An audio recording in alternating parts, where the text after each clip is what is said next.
Hey, Bill Gross here, real estate broker in Los Angeles, California, with my weekly real estate tips. And one of the things is what happens when the appraisal comes in low? Or can the appraisal come in low? Is that going to affect me or not? The buyer says they want to pay a price. Oftentimes I deal with home sellers who believe just because we've negotiated a contract, the numbers are over. But buyers will use the inspection period to try and negotiate again. And additionally, if the appraisal comes in low, either they may not want to pay that much for the property, or they might not be able to unless they're pre-qualified properly. That's why it's really important when we consider offers. We look at the ability of the buyer to pay to close the escrow, their ability to pay in case the appraisal comes in low. Do they have extra cash reserves?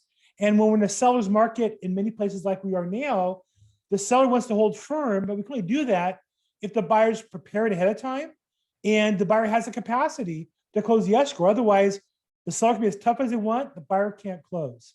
So we're finding more and more problems with appraisals, and that requires a little more investigation before we accept offers. Cash offers are great if they're going to close with cash, if they're not going to do an appraisal. Sometimes cash offers, they get an appraisal for a hard money loan. So we have to investigate those things. I attached an article here from Housing Wire that covers it in detail. It talks about how many deals are being affected by appraisals, and I think more importantly, some good strategies that we use to try to protect our sellers and also protect our buyers who are on that side of the fence as well. So take a look at it. If I can help, call me, Bill Gross, 310-210-0008, 310-210-0008. Make it a great week.